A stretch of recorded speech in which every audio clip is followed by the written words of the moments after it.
J'arrive maintenant à Sheila Reims de Boeing. Nous sommes ravis de vous avoir à bord, pour ainsi dire, et d'avoir un représentant, ou plutôt une représentante des États-Unis. Quand on voit le rythme auquel la décarbonation se fait dans l'aviation américaine, est-ce que la démarche est aussi déterminée qu'elle ne l'est en Europe, En Europe, on a vu qu'il y a eu un nouvel élan qui a été donné à cette démarche, mais quels sont les objectifs, les étapes de Boeing en matière d'aéronefs verts? Enfin, est-ce qu'il y en a?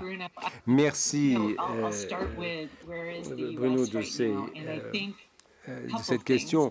Il y a plusieurs choses à souligner. Évidemment, les choses ont beaucoup évolué et l'administration Biden rejoint l'accord de Paris. Donc, en cela, c'est une démarche différente de celle de l'administration précédente. Mais au-delà de ce signal, il faut voir ce que sont les priorités des États-Unis.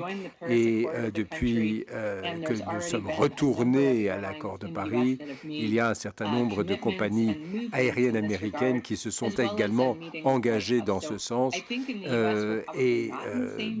Évidemment, aux États-Unis, nous ne sommes pas au même niveau, disons au même stade d'avancement que l'Europe, mais en tout cas, la détermination est là, puisque le climat reste bien entendu une urgence. Et de ce point de vue-là, il y a du progrès. Comme vous l'avez dit, il y a un nouvel élan qui a été insufflé à notre démarche également. Et nous pouvons, bon, évidemment, il y a un peu une page à tourner. Il faudra forger des nouveaux partenariats, notamment des partenariats publics-privés pour faire avancer les choses. Pour ce qui est du travail de sensibilisation, en fait, ce que vous avez dit rejoint ce que je vais vous dire. En tant que secteur d'activité, il est dans notre ADN, il est dans notre propre intérêt de construire des aéronefs qui soient plus économiques aussi bien ou rentables aussi bien pour le constructeur que l'exploitant ou que le passager. Ça n'est pas la moindre des choses que d'améliorer la qualité de l'environnement en se faisant. Donc le renouvellement de la flotte en tirant déjà parti des nouvelles technologies des aéronefs existants, c'est une démarche constante. Et là, cela s'inscrit dans la feuille de route, c'est-à-dire améliorer l'efficacité d'exploitation de ces aéronefs avec les moyens également par la gestion du trafic aérien.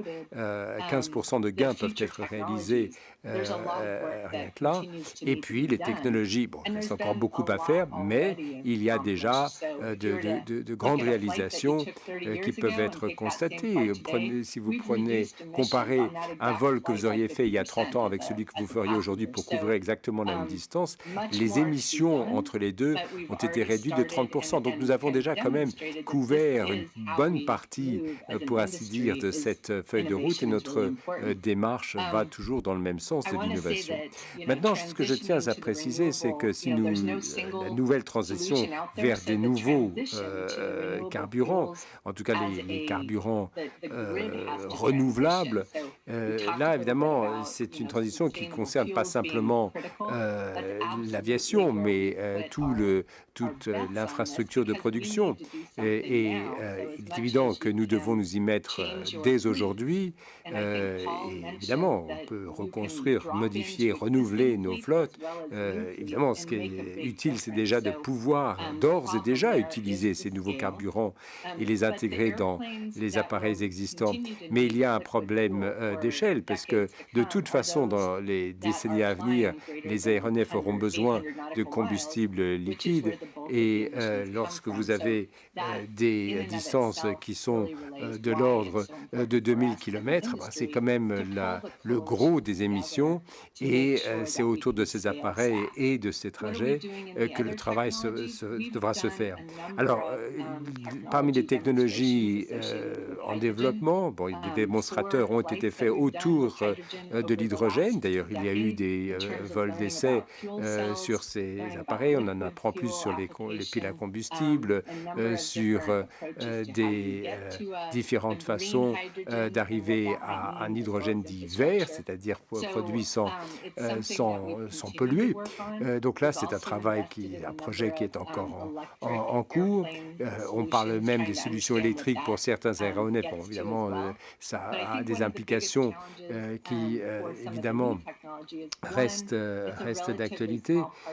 Il faut quand même se rappeler que ici, en termes d'émissions, l'aviation ne représente qu'une partie modeste du marché, mais encore une fois, ce n'est pas que les appareils qui doivent être modifiés, c'est l'infrastructure qui devra être mise en place pour pouvoir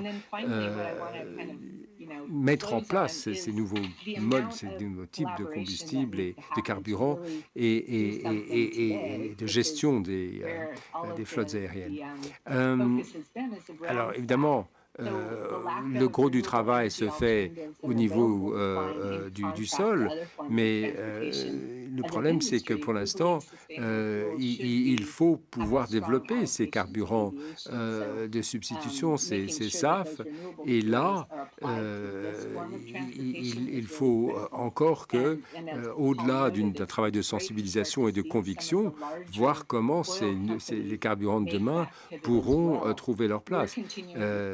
C'est évidemment tout le secteur qui est impliqué, l'IATA, la TAG et la coalition que vous avez évoquée qui œuvre pour qu'on arrive à des nouvelles politiques qui permettent de faire en sorte que la transition que nous appelons de nos voeux soit réaliste, soit faisable, pour que nous puissions réalistement envisager un transport aérien dans une perspective, disons, neutre en carbone.